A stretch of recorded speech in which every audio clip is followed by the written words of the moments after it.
The fluorescent lights of Chicago's West Side Medical Center hummed with their usual tired persistence, casting harsh shadows across the emergency room's scuffed linoleum floors. It was 11:47 p.m. on a Friday night in late October, and the air carried that particular tension that every ER nurse recognized, the calm before the inevitable storm. Emma Richardson pushed a strand of honey-brown hair behind her ear, her green eyes scanning the patient board with practiced efficiency. 26 years old, exhausted beyond measure, she'd been on her feet for nearly 10 hours of a 12-hour shift. The coffee she'd gulped down at 9 was long gone, replaced by the metallic taste of adrenaline and determination that had become her constant companion. "Emma, we need you in Bay 3, called out Marcus, one of the newer residents, his voice carrying that edge of controlled panic that meant something serious. She grabbed a fresh pair of gloves, her navy blue scrubs already showing the stains of the evening's chaos. A teenager with a skateboard injury, an elderly woman with chest pains, a construction worker with a nail through his hand. Just another Friday in a hospital that served one of Chicago's most challenging neighborhoods. The October wind rattled the ambulance bay doors, carrying with it the scent of coming rain and the distant wail of sirens. Emma had grown up not far from here, in a modest apartment in Pilsen where her mother still lived, battling the early stages of Parkinson's with the same stubborn determination that Emma had inherited.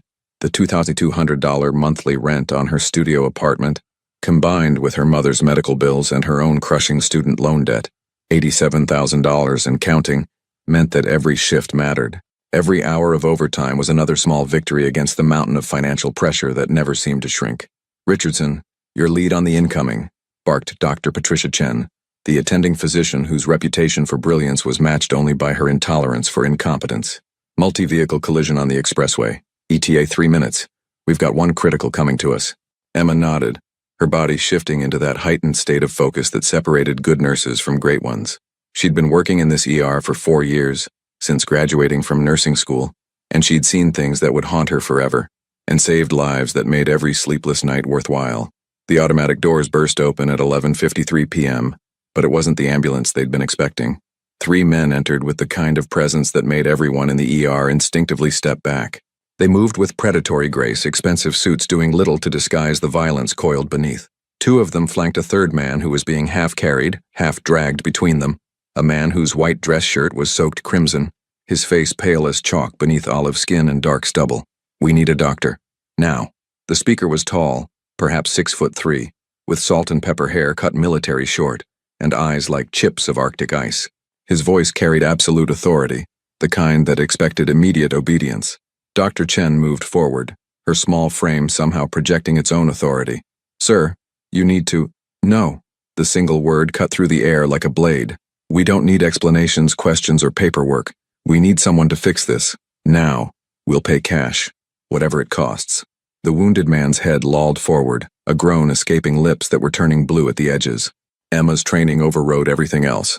The obvious danger, the irregular situation, the voice in her head screaming that this was wrong. All wrong. "Bay 7, she said sharply, already moving. "It's isolated, away from the main floor." Dr. Chen shot her a look that promised a serious conversation later, but nodded. "In the ER, you saved lives first and worried about everything else after." They moved as a unit, the strange procession drawing stares from other patients and staff. Emma pushed through the door to Bay 7, the smallest trauma room, barely large enough for the exam table, equipment, and the bodies now crowding into it. "On the table," she commanded, her voice steady despite the hammering of her heart. "You 2 out. You're contaminating a sterile environment." The salt and pepper man's eyes narrowed. "We stay. Then he dies." Emma met his gaze without flinching, years of dealing with aggressive family members giving her courage she didn't entirely feel.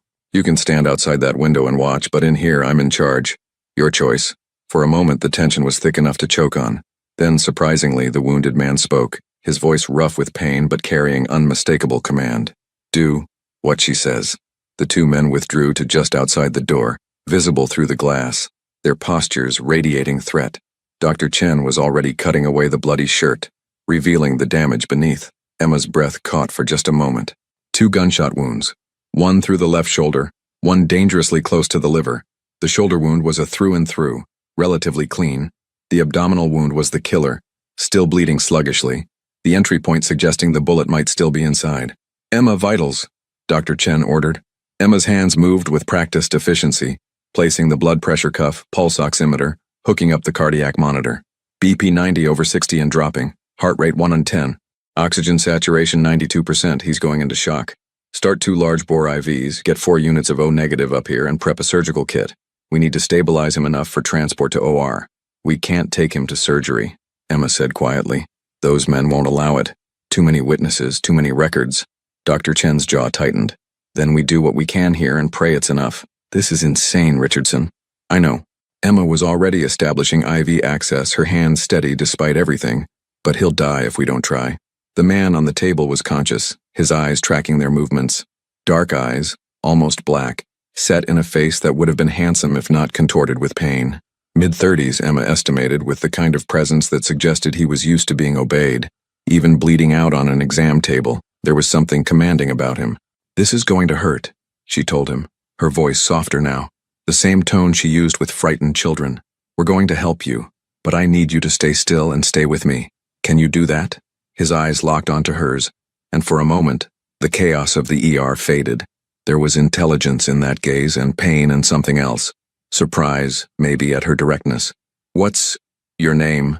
He managed through gritted teeth. Emma. And you really shouldn't be talking. Dante.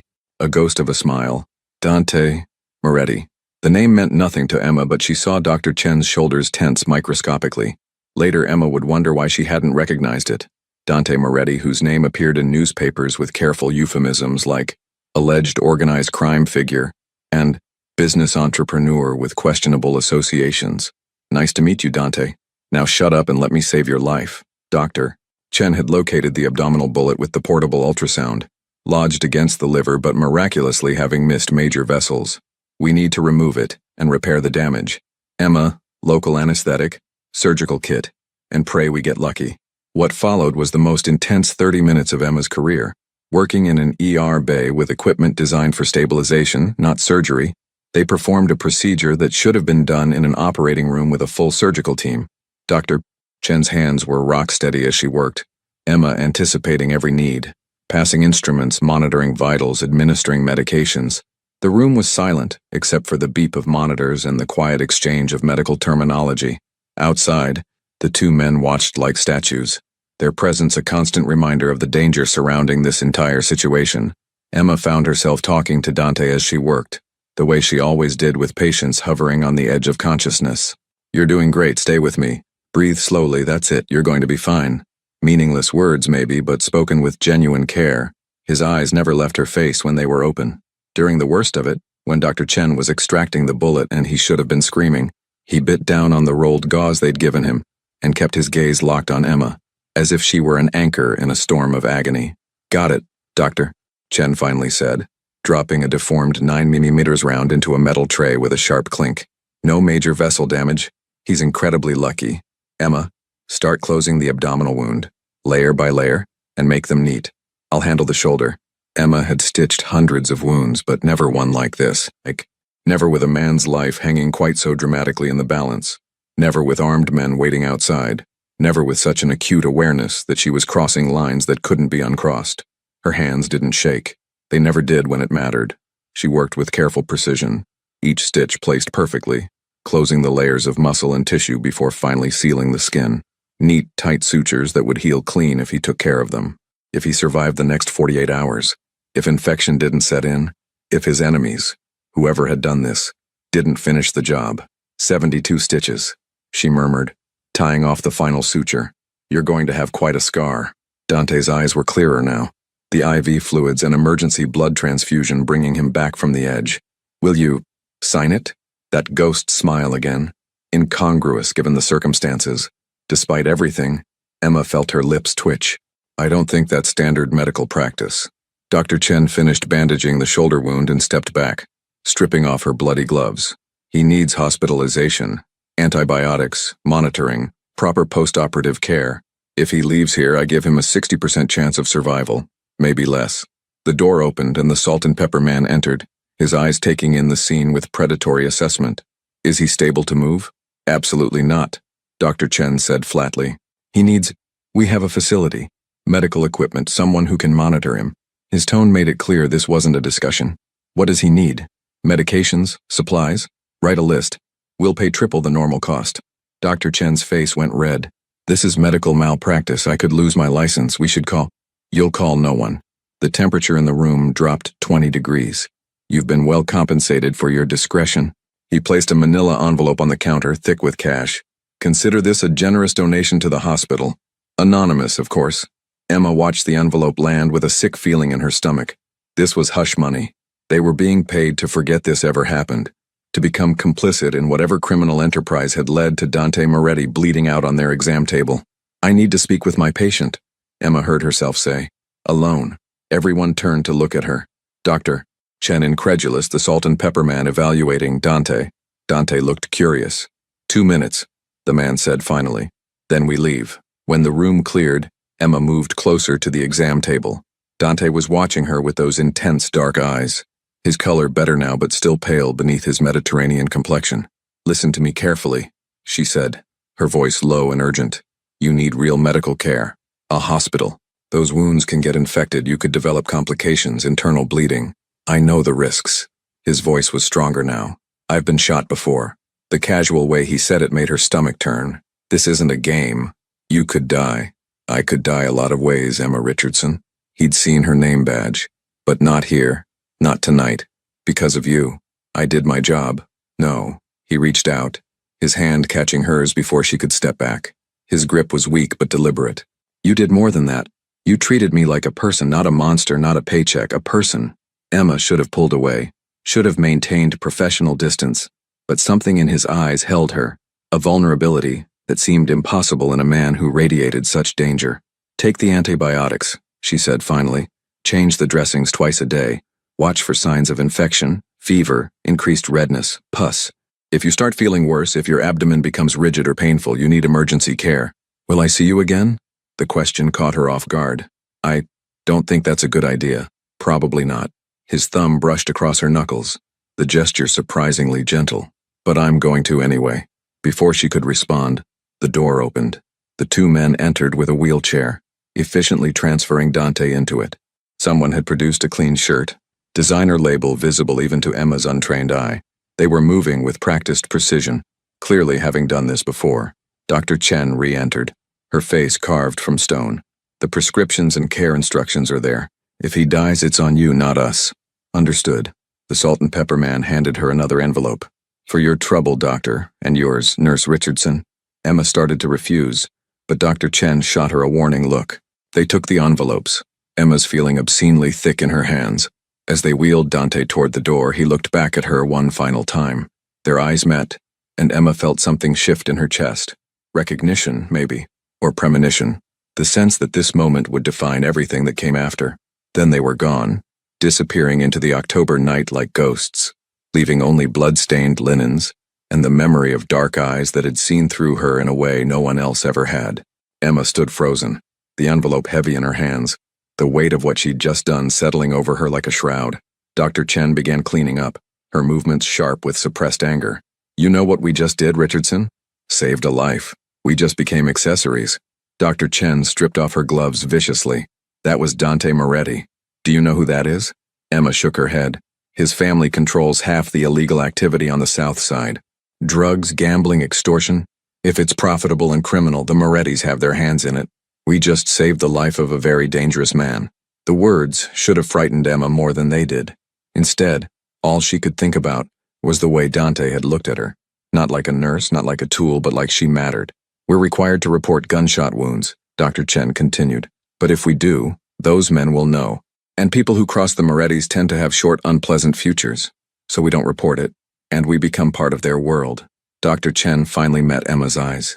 Welcome to the gray area, Richardson. It doesn't wash off. Emma looked down at the envelope in her hands. Later, alone in the staff bathroom, she would count it. $10,000 in $100 bills. Enough to pay her mother's medical bills for 3 months. Enough to make a dent in her student loans. Enough to make her complicit. She tucked the envelope into her locker, her hands trembling now that the adrenaline was fading. When she looked at her reflection in the small mirror, she barely recognized the woman staring back, someone who had just crossed a line she hadn't even known was there. The rest of her shift passed in a blur. Emma moved through her duties on autopilot, treating patients, dispensing medications, filling out charts. But her mind was elsewhere. replaying every moment in Bay 7. At 6:47 a.m., as dawn broke over Chicago's skyline and her shift finally ended, Emma walked out into the cold October morning. The first drops of rain were beginning to fall, and the air smelled of wet concrete and approaching winter. She should have felt relief that it was over.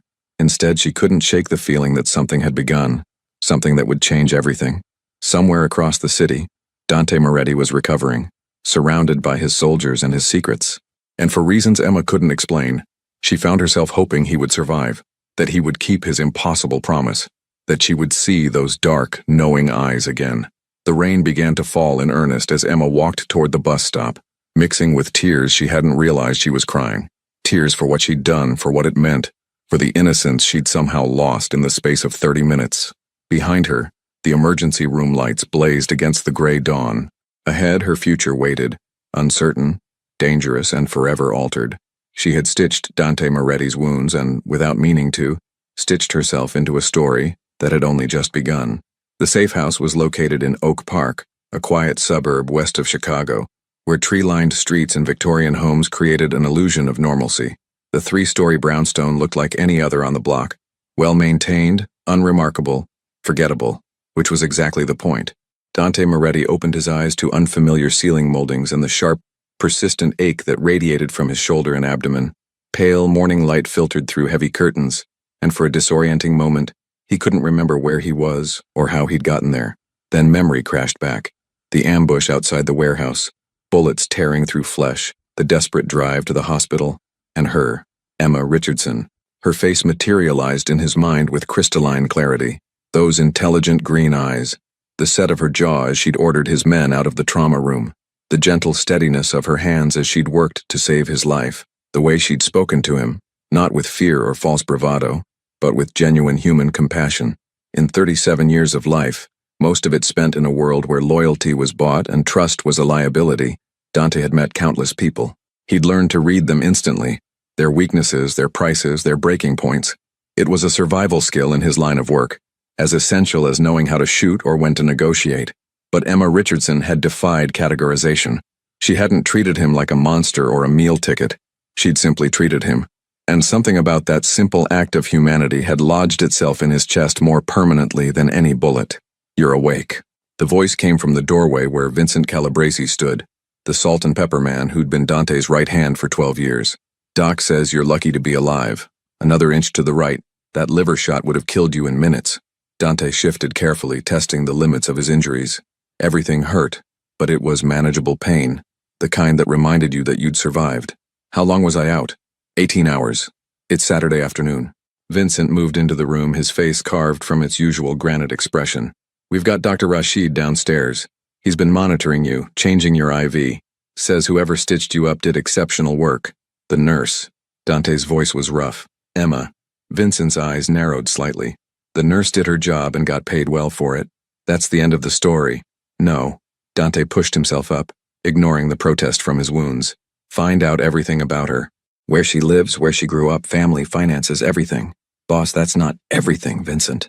Dante's tone carried the weight of absolute authority, the voice that had built an empire from the ruins of his father's smaller operation. "I want to know who she is." Vincent hesitated, then nodded curtly. In their world, orders were followed. Questions were minimal. "I'll have a full report by tonight." After Vincent left, Dante lay back against the pillows, his mind circling obsessively around those 30 minutes in the emergency room. He'd been shot 3 times before, occupational hazard in his line of work. But he'd never felt this before, this gnawing need to understand someone, to see them again. It was dangerous. Weakness was dangerous. And Emma Richardson was a weakness he couldn't afford. But knowing that didn't make it stop. Across the city, Emma Richardson was discovering that normalcy was impossible to reclaim.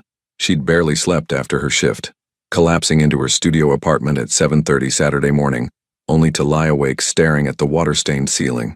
Every time she closed her eyes, she saw Dante Moretti's face, pale with blood loss, tight with pain, but somehow still commanding, still present. The $10,000 sat in her underwear drawer, wrapped in the manila envelope. Blood money, hush money, money that could solve so many problems but came with a price she was only beginning to understand. By Saturday afternoon, exhaustion finally dragged her under into fitful sleep, plagued by dreams of dark eyes and darker secrets. She woke at 6 p.m. to 17 missed calls, 12 from her mother, 5 from unknown numbers. Her heart hammering, Emma called her mother back immediately. "Emma, finally!" Rose Richardson's voice carried relief and agitation in equal measure. "I've been trying to reach you all day. Are you okay?" "I'm fine, Mom, just sleeping after a long shift. What's wrong?" "Nothing's wrong. That's the strange part." Her mother's tone shifted to confusion. "I went to pick up my prescriptions today and the pharmacist said they'd already been paid for. All of them. Through the end of the year." Emma's blood went cold. "What? I thought maybe you'd done it, but it was cash, Emma. Nearly $2,000 in cash. Who would do something like that?" Emma's mind raced. "I don't know, Mom. Maybe there was a charity program or..." And Mrs. Chen from downstairs said she saw a very nice car parked outside our building this morning. Black. Expensive. Said a man in a suit was watching the entrance for over an hour. The cold feeling spread through Emma's entire body. Did she get a description?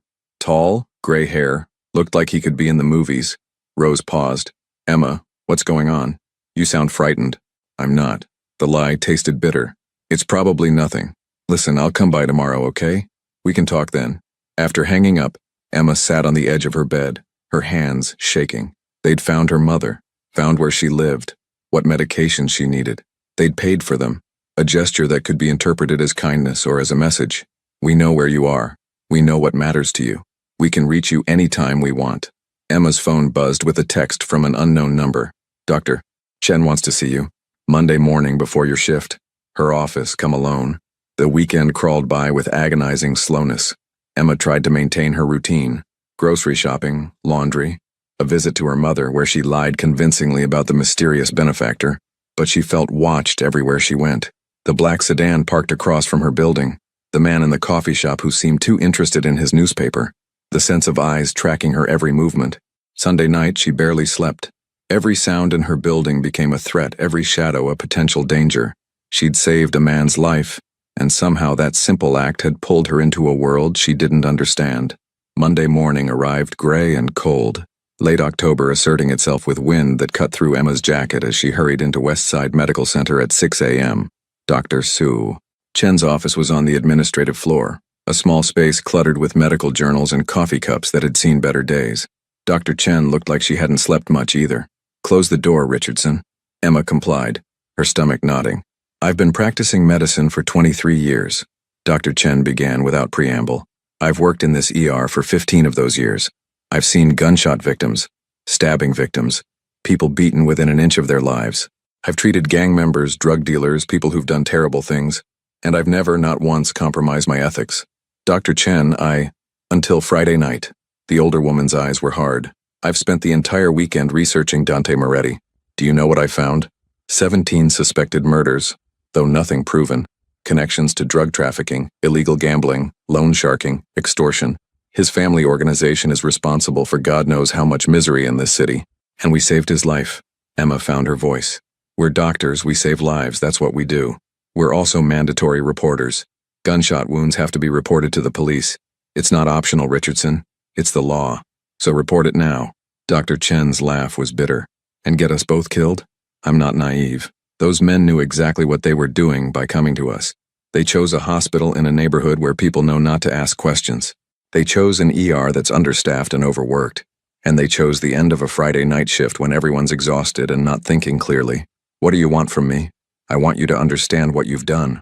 What we've both done." Dr. Chen leaned forward. "I got a delivery Saturday morning. $20,000 in cash, left in a box outside my apartment. My apartment, Richardson. They know where I live. They know where you live. We're compromised." The weight of it settled over Emma like a physical thing. "So what do? We keep our mouths shut. We do our jobs. We pretend Friday night never happened." Dr. Chen's voice dropped. "And we pray that's the end of it." But Emma could see in the older woman's eyes that neither of them believed that.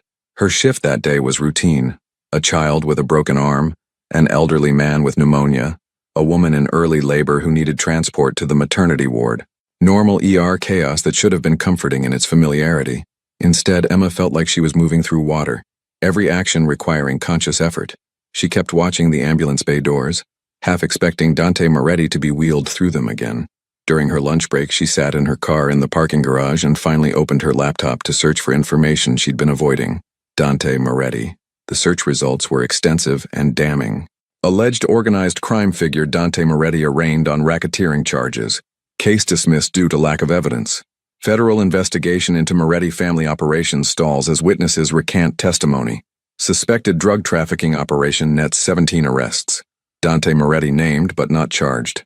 Photos showed a man in expensive suits entering courthouses, his face impassive, flanked by high-priced lawyers. Other photos were grainier, surveillance shots of him meeting with known criminals, entering properties owned by shell corporations. But none of the photos showed what Emma had seen in that trauma room: vulnerability, pain, and something that had looked almost like gratitude. She closed the laptop feeling sick. That evening, as she walked to the bus stop after her shift, Emma noticed the black sedan immediately. It was parked across the street, engine running, windows tinted dark. Her pace quickened, her heart hammering against her ribs. The car didn't move, but she felt its presence like a weight between her shoulder blades all the way to her apartment. In the Oak Park safe house, Dante was healing faster than Dr. Rashid had predicted. The abdominal wound was clean, no signs of infection, the stitches holding perfectly. The shoulder was more problematic, limited range of motion, persistent pain, but manageable. What wasn't manageable was the obsession. Vincent had delivered the report Saturday night. Emma Rose Richardson, age 26, born and raised in Chicago's Pilsen neighborhood. Father died when she was 12, construction accident.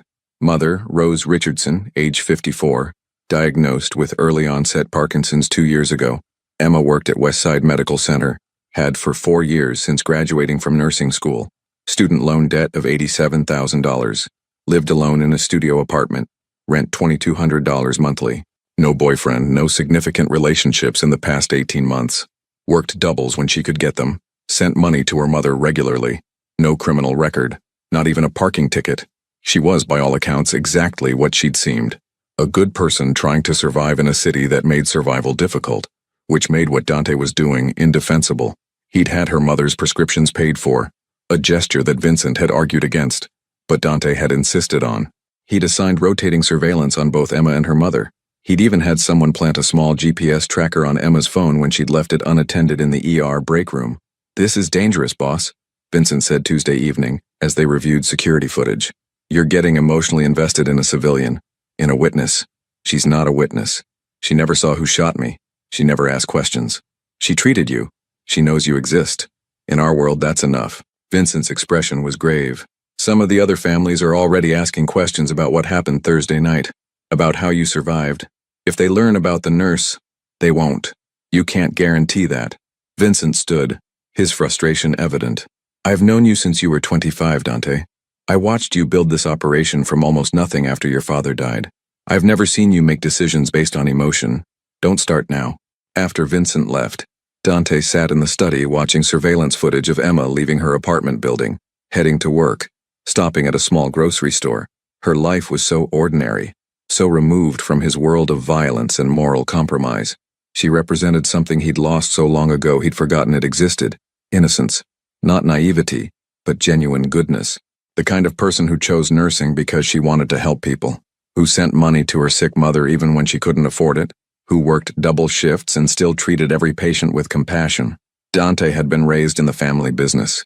His father, Lorenzo Moretti, had controlled a modest criminal enterprise on the South Side. Protection rackets, some gambling, nothing sophisticated. But Lorenzo had been old school, resistant to change, and when rival families started expanding, he'd been outmaneuvered. Dante, freshly graduated from Northwestern with a business degree his father had insisted on, had watched the empire crumble. When Lorenzo died of a heart attack, some said natural, some said helped along, 25-year-old Dante had been left with debts, enemies, and a choice: walk away or fight. He'd fought, and he'd won. Brutally, efficiently, demonstrating a capacity for strategic violence that had surprised everyone, including himself. 12 years later, the Moretti organization controlled territory from the South Side to parts of the western suburbs. They'd diversified. Drugs, yes, but also legitimate businesses used for laundering. Real estate, restaurants, construction companies. Dante had built an empire, and he'd done it by never allowing himself to be weak, by never forming attachments that could be exploited, by keeping everyone at arm's length and trusting almost no one. Now, watching Emma Richardson walk into her apartment building, groceries in hand, exhaustion evident in the slope of her shoulders, Dante felt something he'd thought he'd trained out of himself years ago, the desire to protect someone, not as an asset or a strategic necessity, but simply because he wanted to see her safe. It was the most dangerous thing he'd felt in years. Wednesday night, Emma's unease crystallized into certainty. She was closing her apartment door, arms full of mail, when she noticed it. A small envelope on the floor just inside the threshold. Plain white, expensive paper, her name written in elegant script. No postage. Hand-delivered. With trembling fingers, Emma opened it. Inside was a single card embossed with a phone number and a brief message. "I'm told I owe you my life. I'd like to thank you properly. Call when you're ready. DM." Emma's legs went weak. She sank onto her second-hand couch, staring at the card as if it might explode. This was insane. She should destroy it. Forget it existed. Pretend none of this had happened. Instead, she found herself staring at the number, memorizing it without meaning to. Her phone rang, making her jump. Unknown number. Against her better judgment, she answered. "Hello? Emma Richardson?" The voice was female, professional, slightly accented. "Please hold for Mr. Moretti." Before Emma could respond, there was a click, and then that voice, the one she'd been hearing in her dreams for 5 days. "Emma, I'm glad you made it home safely." Her blood ran cold and hot simultaneously. "How did you—" "I know that what I'm about to say will frighten you," Dante continued, his voice calm, almost gentle. "But I need you to listen. You're in danger. Not from me, from people who want to hurt me.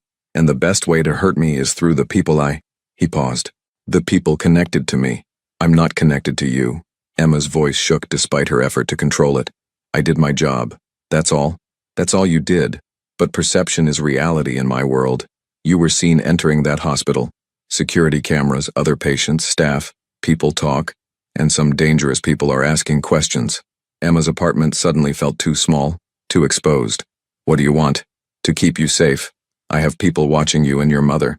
Not to threaten you, to protect you." "The black sedan, the man in the coffee shop." "Yes." No apology in his tone, just acknowledgement. "I know how this looks. I know what I am, what people say I am.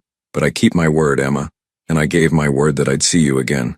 I didn't specify under what circumstances." "This is insane." Emma stood pacing her small apartment. I don't live in your world. I save lives. I help people. You saved mine." Something in his voice softened. "You showed me kindness when you had every reason not to. Do you have any idea how rare that is? In my life, everyone wants something. Everyone has an angle. But you just helped. Because it's my job." It was more than that. Certainty filled his words. "I saw your face, Emma. I was dying on that table, and you looked at me like I was worth saving. Not my money, not my connections. Me." Emma felt tears burning behind her eyes. "Please, just leave me alone. Let me go back to my life." A long silence. When Dante spoke again, his voice carried a weight that made her shiver. "I wish I could, but it's too late for that. You're in this now, whether either of us wants it or not. So I can either protect you properly, or I can walk away and hope the people looking for weakness don't find you. That's not a choice." "No," he agreed. "It's not. Keep the card, Emma. When you're ready to talk, really talk, not like this. Call me. But in the meantime, those men watching you, they stay non-negotiable. And if I go to the police?" Another pause, longer this time. "Then I'd be disappointed, and they'd be unable to help you. The people I'm protecting you from don't care about police." He hung up before she could respond. Emma stood in her apartment, the card clutched in her hand, her entire body shaking. She should be terrified. She was terrified. But underneath the fear was something else, something she didn't want to examine too closely. The memory of dark eyes that had looked at her like she mattered. A voice that carried command but had softened when speaking her name. The realization that Dante Moretti, crime boss, suspected killer, dangerous man, had just told her the truth. She was in danger, and he was trying to protect her. Emma walked to her window and looked down at the street. The black sedan was there, as it had been every night. For the first time, instead of fear, she felt something uncomfortably close to relief. She was being watched, but maybe, just maybe, she was also being kept safe. The distinction felt important, even if she didn't fully understand why. That night, Emma barely slept. The card sat on her nightstand, the phone number gleaming in the darkness like a promise, or a threat. At 3 a.m., she finally admitted what she'd been avoiding since Friday night. Something fundamental had shifted. She'd stepped across a line, and there was no going back to the person she'd been before. The question now wasn't whether she was involved with Dante Moretti's world. It was how deep she was willing to go, and what it would cost her when the bill finally came due. The third-floor walk-up on Ashland Avenue had been Emma's home for 2 years, a modest studio with creaking radiators and a view of the alley behind a Korean grocery store. It was small, drafty in winter, and the upstairs neighbor played piano at odd hours. But it was hers, a space she'd carved out through endless shifts and careful budgeting.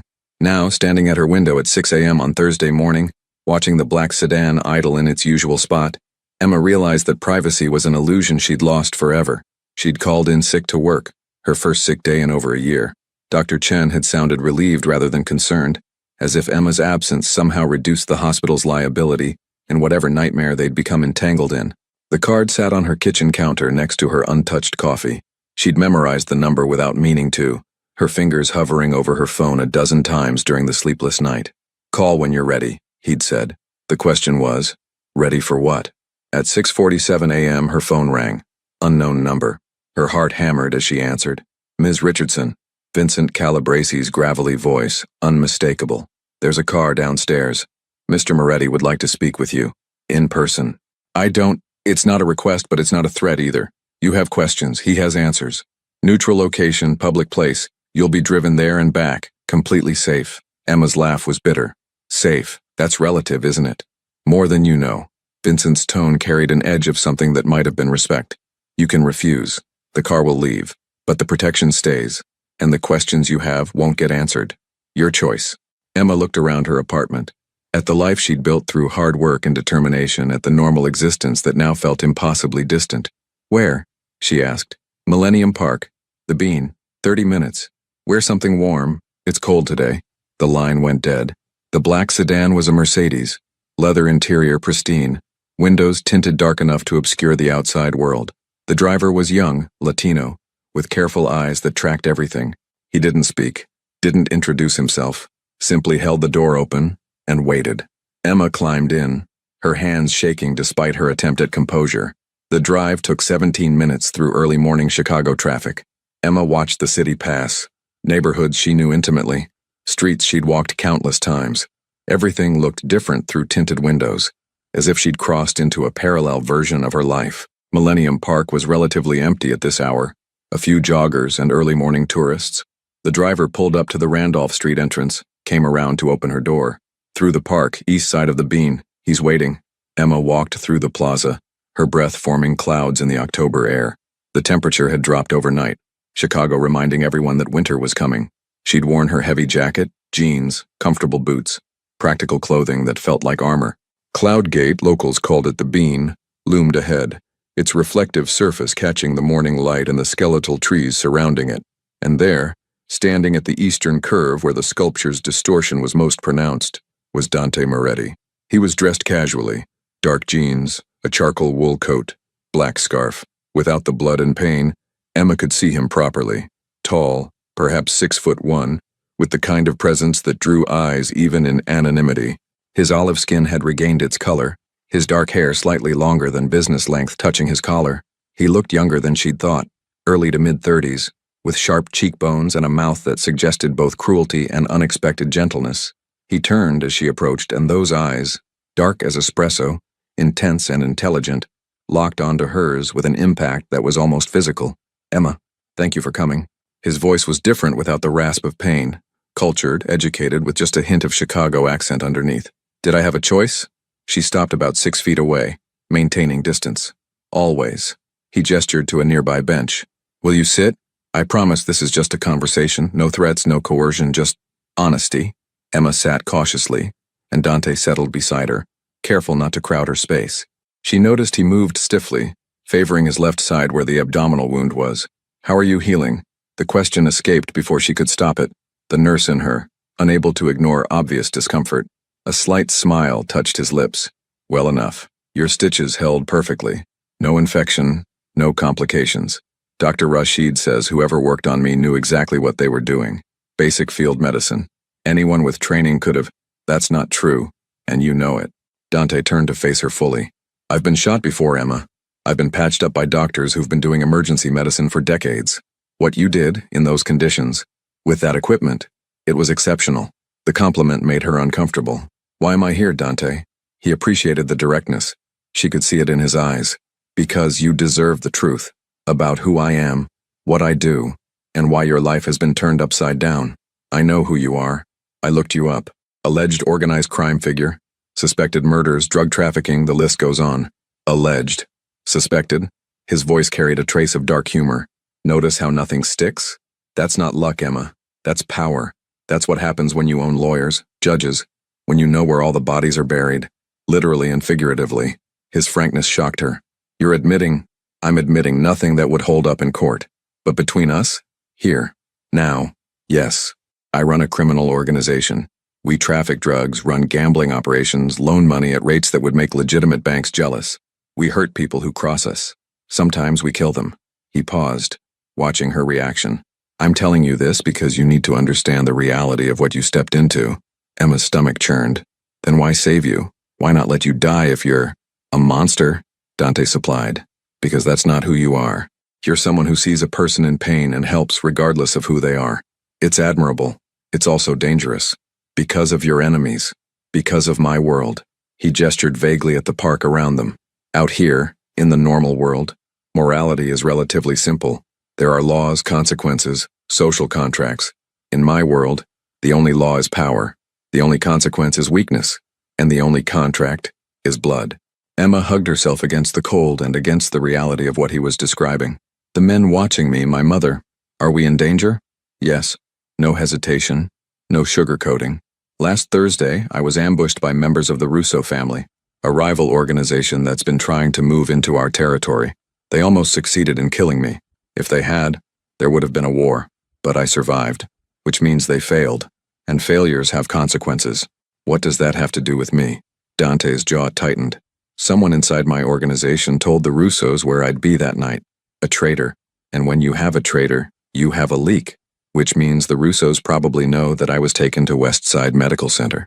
They probably know a nurse treated me. And if they know your name, they'll come after me. Emma's voice was barely a whisper. To get to you. To send a message, to prove I'm vulnerable, to demonstrate that even my secrets can be exposed. Dante leaned forward, his intensity palpable. I don't form attachments, Emma. I don't have girlfriends or close friends or anyone who could be used as leverage. It's how I've survived this long. But you became a variable I didn't anticipate. I didn't ask for this. I know. Something softened in his expression, which is why I'm giving you a choice. A real one. Emma looked at him. At this dangerous man who was somehow being more honest with her than anyone had been in years. What choice? Option 1, I increase your security. Keep people watching you and your mother 24/7. You go about your life as normally as possible, but you're always aware that you're being protected. Eventually, when I've dealt with the Russo situation, the protection becomes unnecessary and you can go back to your life. And option 2? Dante hesitated, and Emma realized with shock that he was nervous. This man who commanded soldiers and built criminal empires was nervous about what he was about to say. Option 2, you disappear, temporarily. I have a secure location outside the city. Comfortable, safe, completely isolated. You stay there until the threat is neutralized. Days, maybe a couple of weeks at most. Your mother would be protected here. You'd be completely safe. You mean protective custody. I'd be a prisoner. You'd be a guest, free to move around the property, access to anything you need. I have staff, a housekeeper, security, a driver. You wouldn't be alone, and you wouldn't be uncomfortable. Emma stood abruptly, pacing in front of the bench. This is insane. A week ago I was just a nurse. I had student loans and a sick mother and a small apartment, but it was my life. Now you're telling me I have to choose between being constantly watched or becoming a prisoner because I saved your life? Because you were unlucky enough to be working that night. Dante stood as well, his movements still careful. Emma, I hate this. I hate that I've dragged you into my world. If I could undo it, I would, but I can't. All I can do is try to keep you safe until you can go back to being just a nurse. Can I? Emma turned to face him. Can I really go back after knowing what I know after being part of this? I don't know, Dante admitted. Honestly, I don't know, but I'm going to try to make it possible. The vulnerability in his voice caught Emma off guard. This wasn't the face of organized crime, this was just a man, wounded and uncertain, trying to fix a problem he'd inadvertently created. Why? She asked quietly. Why do you care? You barely know me. Dante moved closer, stopping just within her personal space. This close, Emma could see the flecks of gold in his dark eyes, the faint scar along his jawline, the stubble that suggested he'd left in a hurry this morning. Because you looked at me like I was human, he said softly. Not a monster, not a means to an end. Just human. Do you have any idea how rare that is? In my life, everyone wants something. Everyone has an agenda. But you just helped. And when I was lying on that table barely conscious, all I could think was that if I died, the last face I saw would be someone genuinely good. It felt important. Emma's breath caught. The honesty in his voice, the rawness of the admission. It broke through her defenses in a way that threats never could.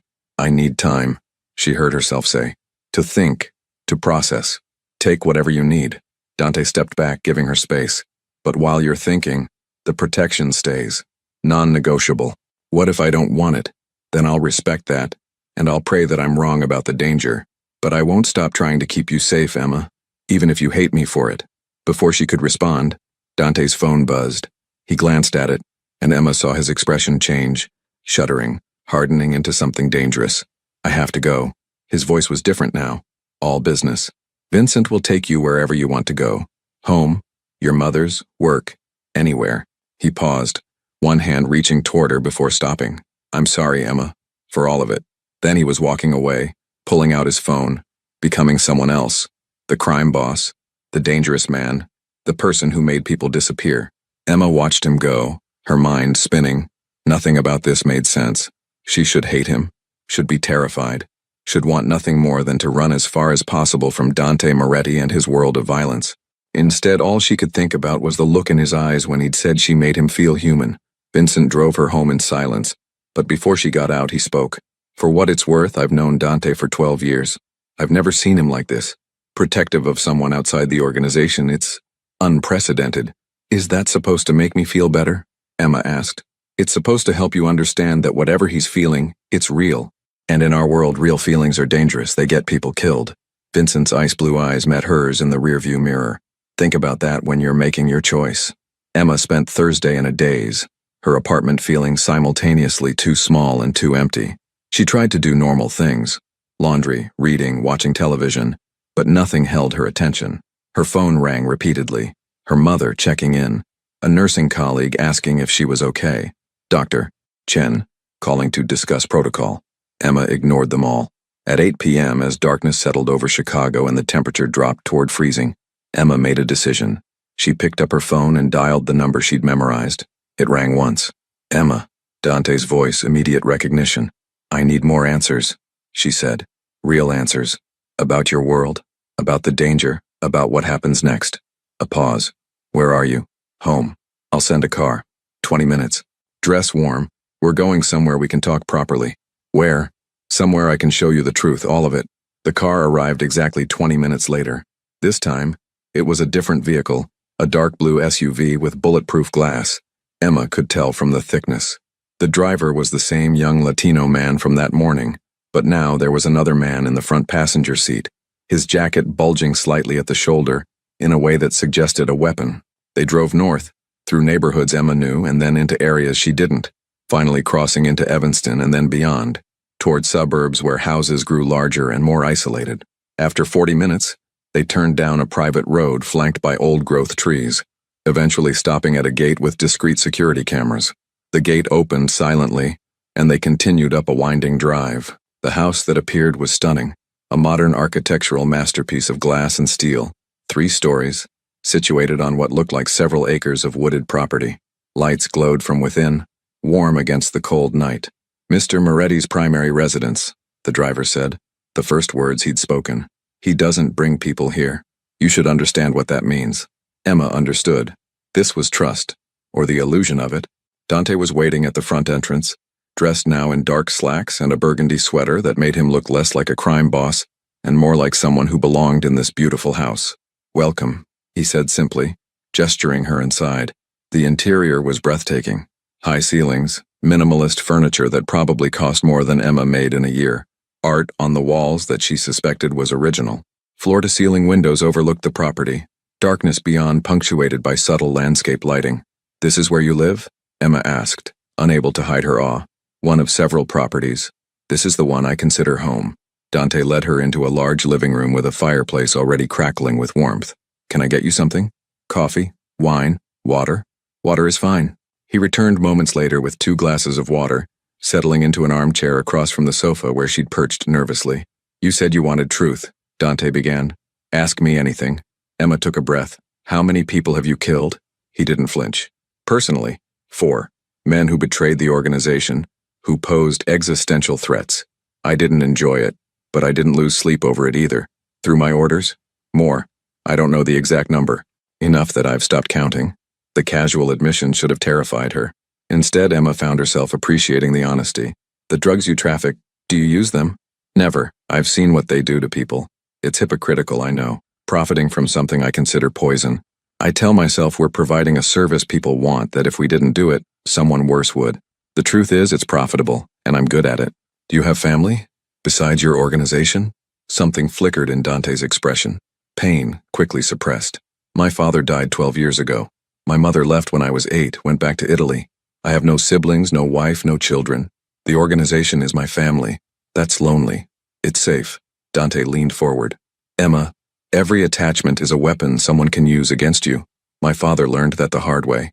He loved my mother, and when she left, it broke him, made him weak, made him vulnerable.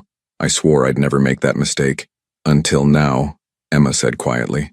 Dante's eyes locked on hers. Until now. The admission hung between them, weighted with implications neither wanted to examine. Show me, Emma said suddenly. You said you'd show me the truth. Show me your world. What you actually do. Dante studied her for a long moment. Are you sure? Once you see it, you can't unsee it. I'm sure. He stood, offering his hand. Then come with me. They went down a hallway, through a door that required a biometric scan into an elevator Emma hadn't noticed, down one level into what looked like a command center. The room was large, windowless, lined with monitors showing various security feeds. 3 people worked at computers, 2 men, 1 woman, all professional, all armed. They looked up when Dante entered, nodding respectfully. This is the nerve center, Dante explained. From here we monitor all our operations. Legitimate businesses, underground operations, security for key personnel. He gestured to one bank of monitors. These are our restaurants, 4 in the city, 2 in suburbs. Completely legitimate, actually profitable. They also serve as meeting places and fronts for laundering. Another set of screens. These are our gambling operations. 3 sportsbooks, 2 poker rooms, 1 casino operating in the back of a private club. All illegal, all extremely profitable. More screens. Distribution networks for narcotics. We don't manufacture, that's too risky. We import and distribute marijuana, cocaine, prescription opioids. We've stayed away from fentanyl. Too dangerous, too unpredictable. Emma felt sick, but she forced herself to keep looking. This was the reality. This was what she'd become entangled with. And this, Dante said, pulling up a different feed, is the Russo family's primary warehouse. They think we don't know about it. They're wrong. The screen showed an industrial building clearly under surveillance. Several men moved in and out, loading trucks. Next week, Dante said quietly, we're going to hit that warehouse. Take their product, their money. Send a message that the ambush on me was unacceptable. People will die, Emma whispered. Probably. Dante turned to her. I could lie, tell you we'll try to avoid casualties. But the truth is, in my world, violence is currency. You either spend it or have it spent on you. The Russos tried to kill me. If I don't respond, I look weak, and weakness invites more attacks. Emma backed away, her breath coming short. This is evil. You know that, right? What you do, it destroys lives. Yes, no defensiveness, no justification. It does. And I do it anyway because the alternative is being destroyed myself. I didn't choose this life, Emma. I inherited it, and I'm very good at it. You could walk away. Dante's laugh was bitter. You don't walk away from this world. You leave in handcuffs or a coffin. Those are the only exits. Emma moved toward the elevator, needing out, needing air. Dante followed, his expression unreadable. Back upstairs, Emma stood at the windows, staring out at the manicured grounds that concealed so much darkness. Why did you show me that? She asked. Why be so honest? Because you deserve to make an informed choice. Dante moved to stand beside her, maintaining distance. About whether to let me protect you. About whether you want any part of my world.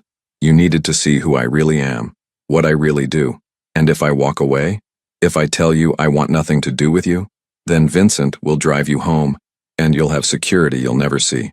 I'll handle the Russo situation, eliminate the threat, and eventually, you can go back to your life. I'll stay away. You'll never hear from me again. It should have been what she wanted. Safety, distance, a return to normalcy. Instead, Emma heard herself ask, "And if I don't walk away?" Dante turned to her slowly, surprise and something darker flickering in his eyes. "Then you need to understand what that means. It means choosing to enter my world, knowing full well what exists here. It means accepting protection that comes with strings. It means people will see you as connected to me, which makes you a target. It means you can never fully go back to who you were before. But I wouldn't be a prisoner. No, you'd be—" He paused, searching for words. "You'd be under my protection, part of my life, however peripherally. And I'd do everything in my power to keep you safe while trying not to destroy who you are." Emma looked at him, really looked at him, past the danger, past the violence, past the criminal empire. She saw a man who'd been shaped by brutality into something hard and unyielding, but who still somehow had enough humanity left to care about a stranger's well-being. "I need to think," she said finally. "Really think. Not pressured, not rushed. I need time. Take whatever you need." Dante pulled out his phone. "Vincent will take you home. The protection continues regardless of what you decide. And Emma," he waited until she looked at him. "Thank you." "For what?" "For not running screaming. For listening. For trying to understand." A hint of smile. "Most people would have run by now. Maybe I'm not most people." "No," Dante agreed softly. "You're definitely not."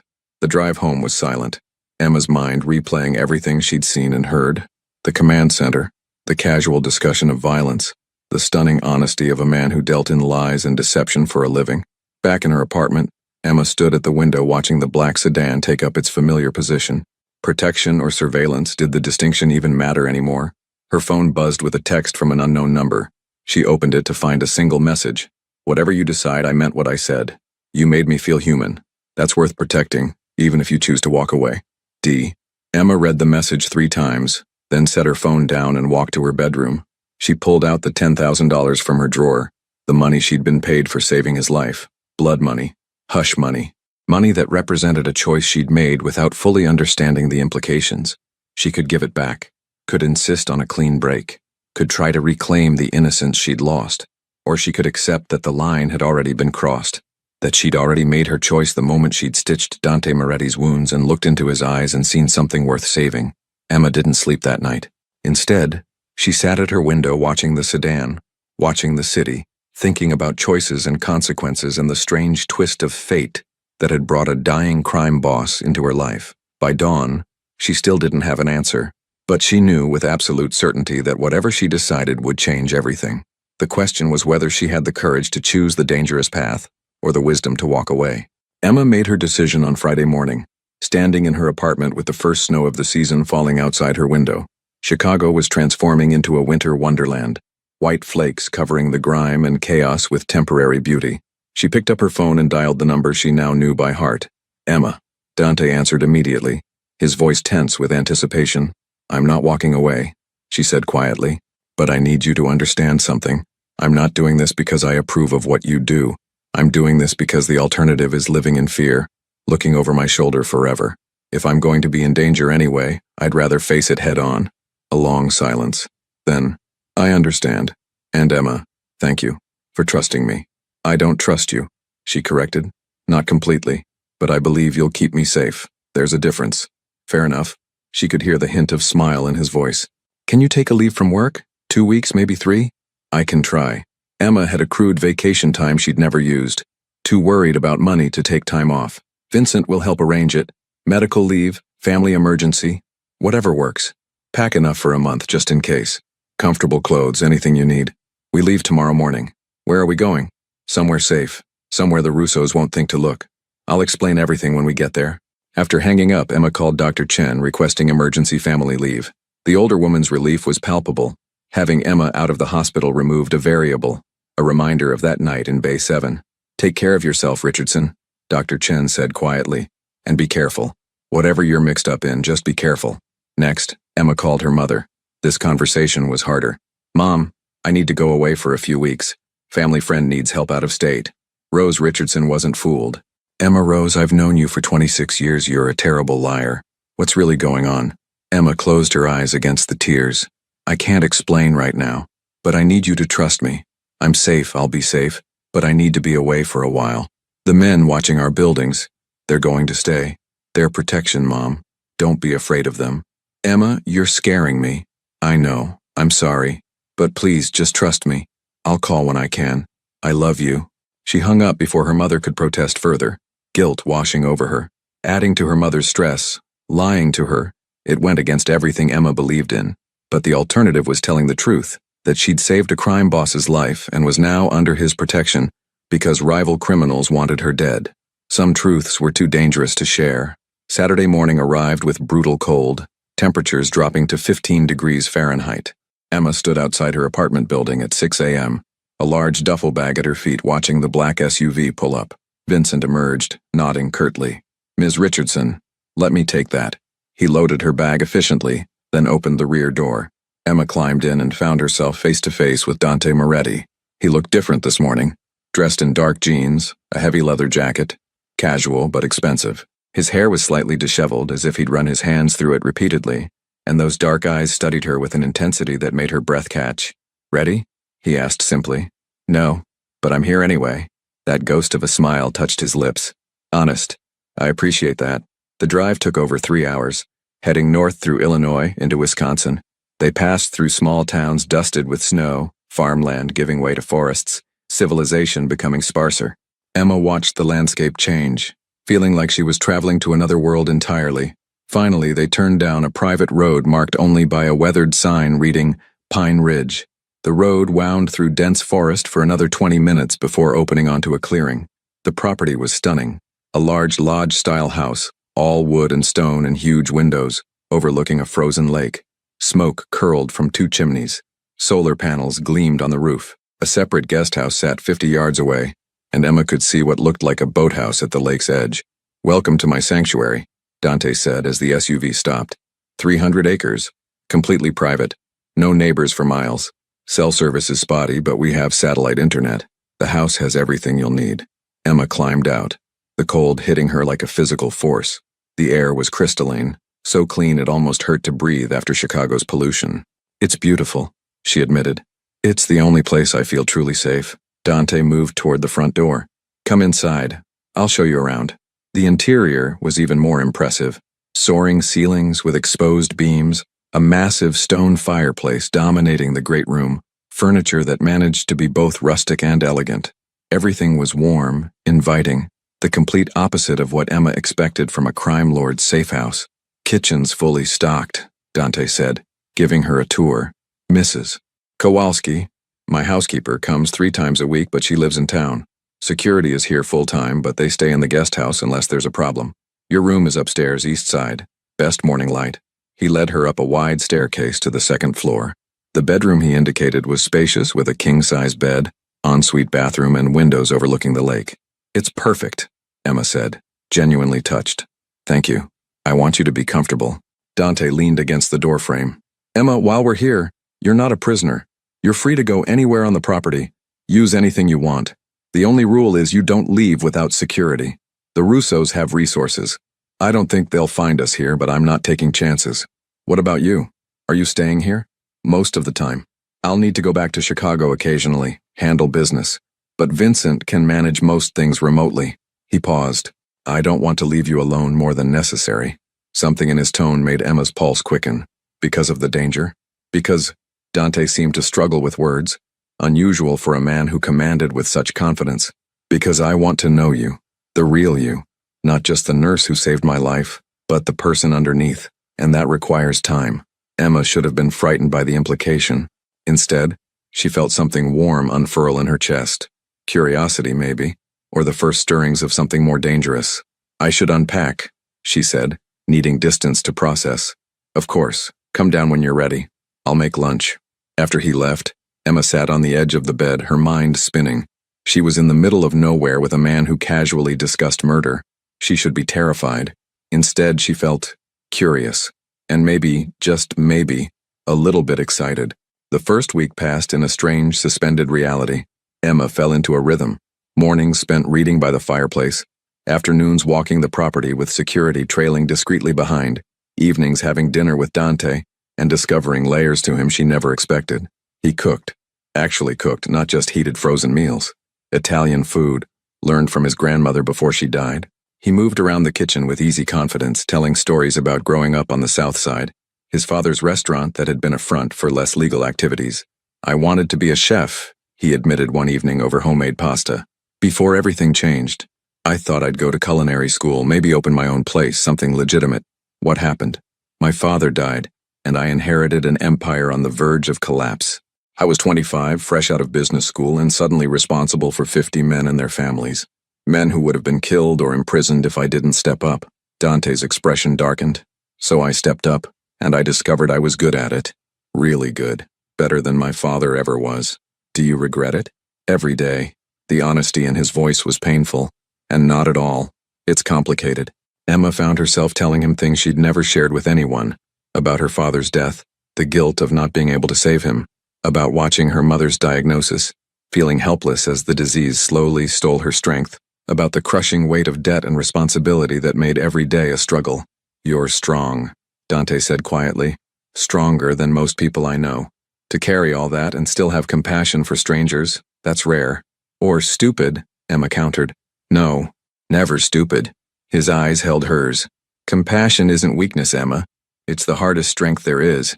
They played chess in the evenings, Emma discovering that Dante was a brilliant strategist who still managed to let her win occasionally. They watched old movies, argued about books, found common ground in unexpected places, and slowly, almost imperceptibly, the distance between them began to shrink.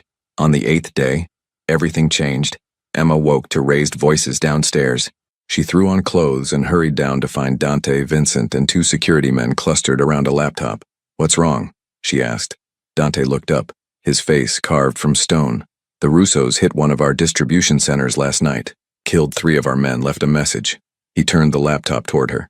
Security footage showed carnage, bodies, blood, and spray painted on the wall. Where's your nurse? Emma's legs went weak. They know about me. They know someone treated me. They don't know who yet. Vincent's voice was grim. But they're looking. They've been asking questions at hospitals, putting out feelers. It's only a matter of time, Dante said quietly. Once they identify you, they'll go after your mother to draw you out. Emma's heart stopped. My mother is already being moved to a secure location. Dante stood, moving toward her. I sent a team 2 hours ago. She's safe, Emma. I promise you, she's safe. You should have told me. I'm telling you now, and I'm telling you that we need to accelerate our timeline. I was planning to wait, to gather more intelligence, but I can't wait anymore. Not with your name potentially out there. Accelerate what? Dante exchanged glances with Vincent. The hit on the Russo warehouse. We move tonight. Take out their operation. Send a message that attacking us has consequences. And hopefully, in the chaos, they forget about looking for a nurse. You're going to start a war, Emma whispered. The war already started when they tried to kill me. Dante's voice was steel. I'm just going to finish it. Emma watched him transform before her eyes. The man who'd cooked her dinner and told her stories becoming someone harder, colder. The crime boss she'd seen glimpses of now fully present. I'm leaving in an hour, Dante said. Vincent stays with you, plus 4 security. You'll be safe here. I'll be back by morning. And if you're not?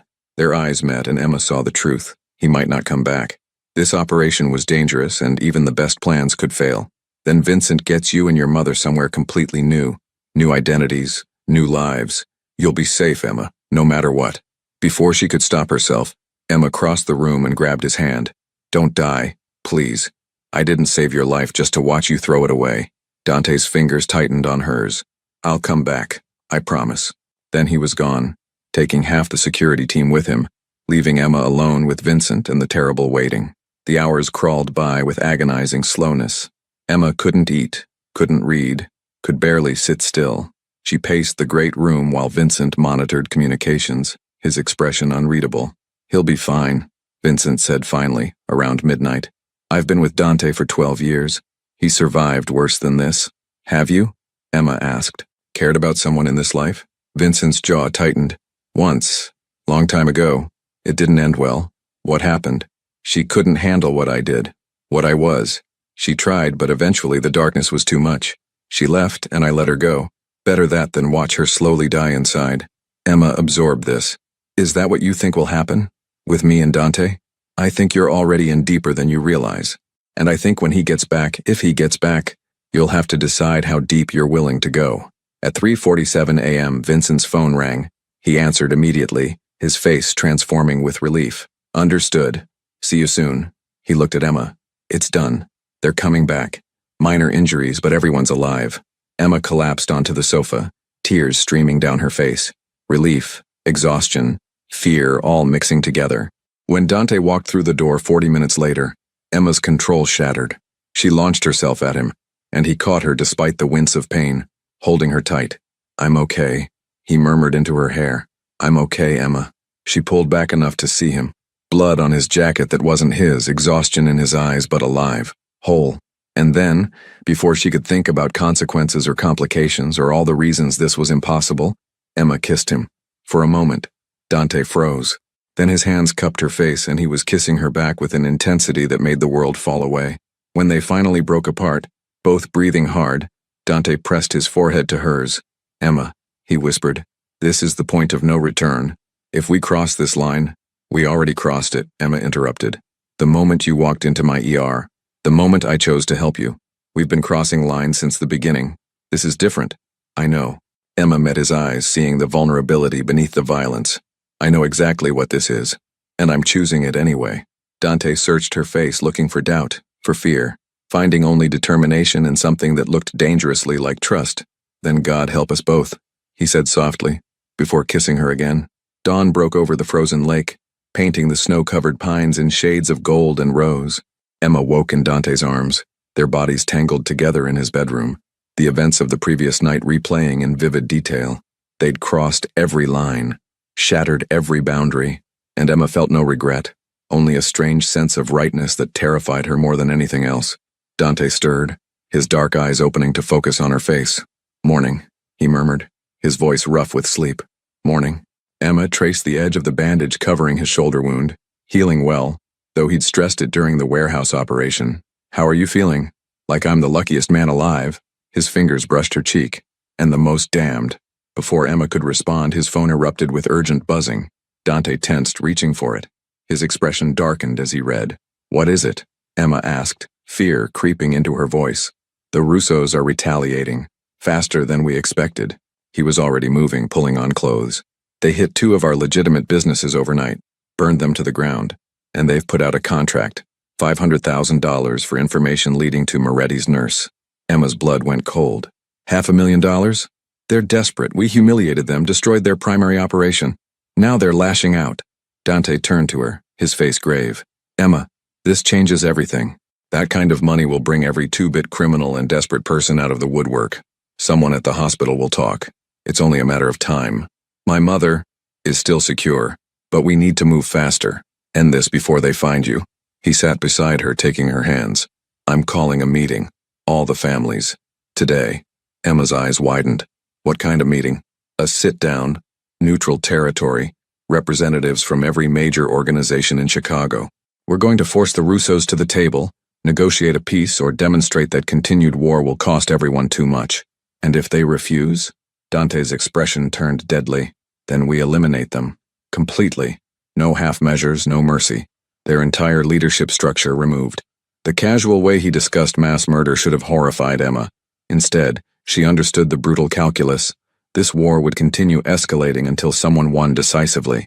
And every day it continued was another day she and her mother were in danger. I want to come with you, she said suddenly. Absolutely not. Dante, listen to me. I'm the reason for this meeting. My existence is what's driving the Russos crazy. If I'm there, if they see I'm under your protection, it changes the dynamic. It makes you a target in a room full of criminals.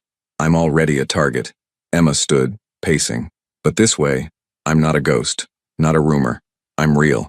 And maybe, just maybe, seeing that I'm a person, not a weakness to exploit, will help end this. Dante studied her for a long moment. You don't understand what these meetings are like. The violence simmering under every word. The way men like us think, operate. It's dangerous, Emma. Everything about this is dangerous. But I'm tired of hiding. Tired of being protected like a helpless victim. I saved your life, Dante. I deserve to be part of ending the threat that saving you created.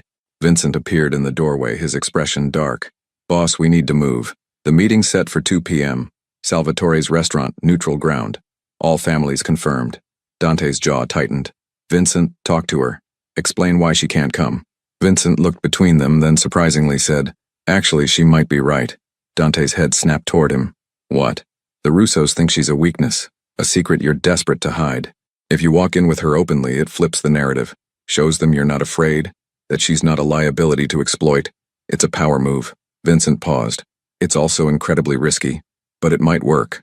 Absolutely not. Dante stood, his voice final. I won't put her in that room. Then put me somewhere they can see me, Emma countered. Adjacent room. Behind glass. Somewhere visible but protected. They need to know I exist. That I'm not afraid. That you're not afraid. The two men exchanged glances. Finally, Dante exhaled sharply. Modified version. You come to Chicago, you stay in a secure location near the meeting. If necessary, if the moment calls for it, you can be seen. But you're not walking into that restaurant, Emma. That's non-negotiable. It wasn't what she wanted, but Emma recognized a compromise when she heard one. Okay. The drive back to Chicago was tense.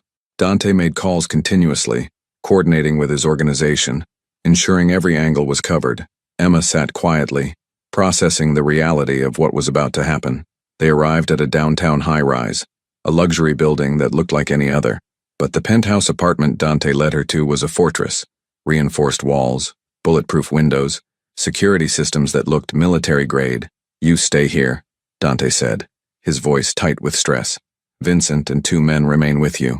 I'll have an earpiece. You'll be able to hear everything that happens at the meeting.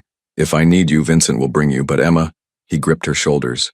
If something goes wrong, if this turns violent, you run. Don't wait. Don't try to help. Vincent gets you out, gets you to your mother, and you both disappear, understand? Nothing's going to go wrong. Emma touched his face, feeling the tension in his jaw. You're going to end this. One way or another. He kissed her deeply, desperately.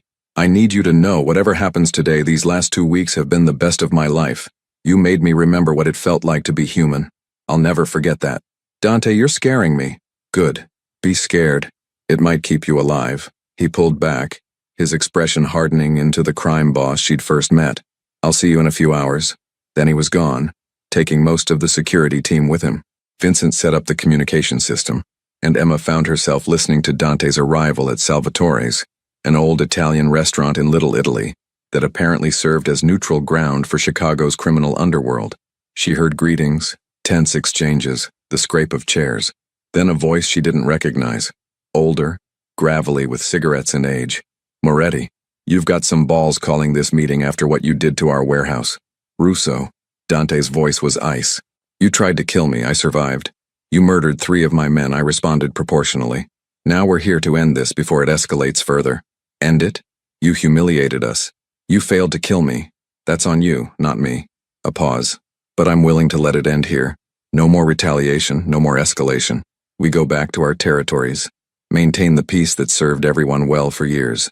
Another voice, younger, filled with rage. After you destroyed 10 million worth of our product, after you killed my uncle. Your uncle tried to kill me, Marco. Dante's voice hardened.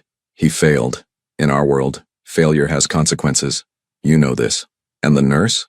The older Russo voice again. The one you're so desperate to protect? Silence. Emma held her breath. There is no nurse, Dante said flatly. There's a doctor who patched me up and was paid well for discretion. That's all. Your intelligence is bad, Salvatore. You're chasing ghosts. $500,000 says otherwise. $500,000 wasted. But if you want to keep throwing money at rumors, be my guest. Meanwhile, we can end this war. Or we can keep destroying each other's operations until the feds decide we're all too visible and come down on everyone. A new voice. Calm, authoritative. Moretti has a point. This war benefits no one. The Russos made their play. It failed. Honor has been satisfied on both sides. Time to return to business. Emma recognized the voice from Vincent's briefing. Carlo De Luca, head of the most powerful family in Chicago. His word carried weight. The De Lucas want peace. Salvatore Russo growled. Easy for you to say. You lost nothing. We all lose if this continues, De Luca replied. The Moretti organization has demonstrated its strength. The Russos have demonstrated their willingness to fight. Now both sides demonstrate wisdom. End this today. Tense silence stretched. Emma could hear her own heartbeat thundering in her ears. Fine. Marco Russo's voice, tight with suppressed rage. But the contract stands until we're satisfied this nurse doesn't exist. You produce her. Prove she's nobody important, the contract gets pulled. No, Dante said flatly. Then we have a problem. Emma made her decision in that moment. Before Vincent could stop her, she stood. Take me there. Now. Ms. Richardson, that's not. Now Vincent, or I walk there myself. Vincent's eyes narrowed, calculating. Then, surprisingly, he nodded. Stay behind me. Do exactly what I say. If anything happens, you run. Clear? Clear. Salvatore's restaurant was unassuming from the outside. Red brick, small windows, a door that had seen better decades. But inside was elegant, old-world Italian with white tablecloths and oil paintings of the Tuscan countryside. 8 men sat around a large table in the private back room. Emma recognized Dante immediately, his back straight, his expression carved from granite. The tension in the room was palpable, violence simmering just beneath the surface of civility. Vincent opened the door and every head turned. Hands moved toward weapons before freezing as Emma stepped into view. She walked forward calmly, channeling every ounce of courage she possessed. Dante's expression transformed. Shock, fear, fury all flashing across his face. Gentlemen, Emma said, her voice steady. I'm the nurse you're looking for. Emma Richardson. I work at Westside Medical Center. I treated Mr. Moretti's gunshot wounds on October 18th. I've been paid for my discretion and I've maintained it. I'm not a threat to anyone in this room. Salvatore Russo leaned forward, his eyes predatory. You're the nurse, the one he's been protecting. I'm a nurse who did her job. Nothing more. Emma met his gaze without flinching. Mr. Moretti has ensured my safety because your people made threats. But I'm not his girlfriend, not his confidant, not his weakness. I'm a civilian who saved a life and wants to return to her normal existence. Then prove it, Marco Russo demanded. Walk away. Right now. Leave his protection. Go back to your life. If you're nothing to him, it shouldn't matter. Every eye in the room turned to Dante. Emma saw the war raging behind his eyes. The truth he couldn't speak. The lie he needed to maintain. She's a civilian, Dante said, his voice carefully neutral, who treated me and was compensated. If she chooses to leave my protection, that's her choice. I have no claim on her. The words were a knife to Emma's heart, even knowing they were necessary. She turned to face him fully. Then we're done. The contract can be lifted. I go back to my life. You go back to yours. Everyone wins. Something flickered in Dante's eyes. Pain, understanding, and something that looked like pride. The contract is lifted, Salvatore Russo said, his tone calculating. If she walks out that door right now, goes back to her apartment, resumes her normal life, no more protection, no more contact with Moretti, then we're satisfied. Emma nodded. Agreed. She turned toward the door, forcing herself not to look back. Vincent moved to follow, but Dante's voice stopped him. Let her go. She's not our concern anymore. The walk to the door felt like miles. Emma's heart was breaking, but her mind was clear. This was the only way to end it, to remove herself as a target, to free Dante from the vulnerability she represented. At the doorway, she paused. For what it's worth, Mr. Moretti, you're welcome. For saving your life. Then she stepped into the Chicago afternoon, free and utterly alone. Vincent caught up with her a block away, 3 security men flanking them. That was the bravest, stupidest thing I've ever seen, he said quietly. Did it work? The contract's being pulled as we speak. The Russos are satisfied. You're no longer a target. He paused. But you need to know what Dante said in there, what he had to say. I know. It was necessary. Emma blinked back tears. Take me to my mother. Then we'll figure out what comes next. Her mother was in a safe house in Evanston, exhausted and confused, but safe. The reunion was tearful, Rose demanding explanations that Emma couldn't fully provide. I helped someone powerful, Emma said carefully. It created complications, but it's over now. We're safe. That night, alone in the guest bedroom of the safe house, Emma stared at her phone. No calls, no messages. Dante was respecting the fiction they'd created, that she meant nothing to him. But at 2 a.m., a text appeared from an unknown number. You saved me twice. Once in the ER, once in that restaurant. I'll never forget either. Be safe, Emma.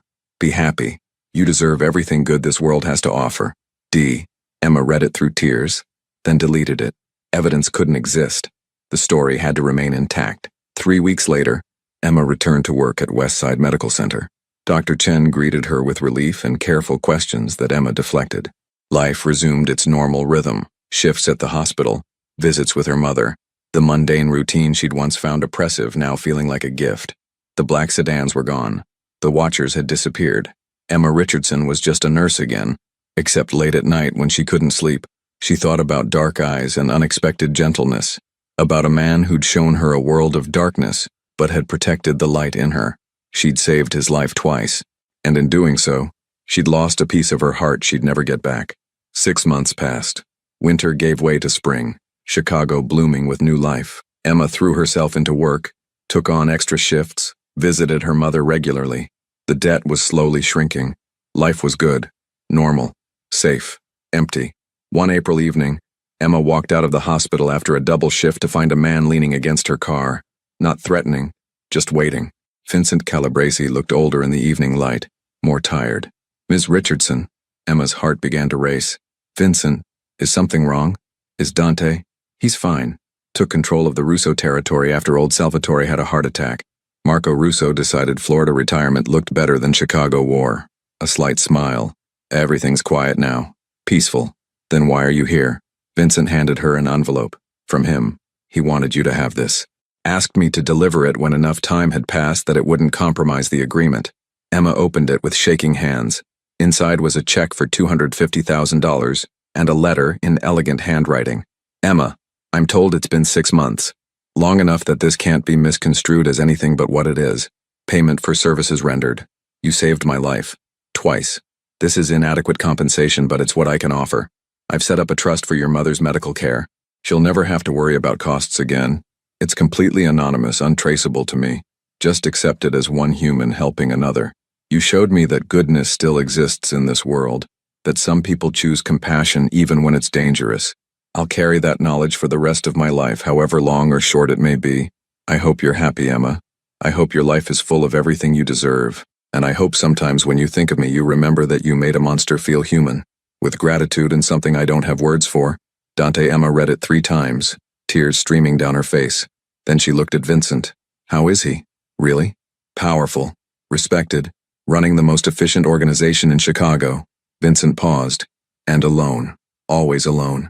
That's the price of what we do. Tell him." Emma struggled for words. "Tell him I think about him. That I hope he finds moments of peace. That saving his life was the most important thing I've ever done." Vincent nodded. "He already knows. But I'll tell him anyway." As he walked away, Emma looked at the check. Enough to wipe out her debt, to start over, to build the life she'd always wanted. Money that came from darkness but could fund light. She made her decision. She'd take it, use it, build something good from the ashes of those impossible weeks. But she'd never forget the man who'd given her a glimpse of his humanity, even as he lived in a world that demanded he hide it. Emma drove home through spring rain. The check on her passenger seat, Dante's letter pressed against her heart. She'd crossed into his world and somehow found her way back. But part of her, the part that had kissed him in the darkness, that had seen vulnerability beneath violence, remained behind, forever changed. She'd saved a life, and in the process, she'd lived more intensely than she ever had before. That, Emma decided, was worth the price of everything that came after. Epilogue 2 years later. Emma Richardson, now Emma Richardson Hayes, after marrying a kind pediatrician she'd met through work, stood in the newly opened Richardson Medical Clinic, a free healthcare facility for underserved communities, funded by an anonymous donation. Her mother's Parkinson's was managed well with the best care money could buy. Emma's debt was gone. Her life was peaceful, happy, normal. But sometimes late at night she still dreamed of dark eyes and dangerous promises, of a man who'd shown her that the world wasn't simple, that people contained multitudes, that even in darkness, humanity could survive. She heard he'd gone legitimate, or as legitimate as men like him ever went. Rumors suggested the Moretti organization now focused primarily on legal enterprises, using their power to maintain peace rather than wage war. She hoped it was true, hoped he'd found some measure of redemption. And when she saved lives in her clinic, one patient at a time, one act of compassion after another, Emma knew that her brief journey into darkness had taught her the most important lesson. Sometimes saving a life saves your own.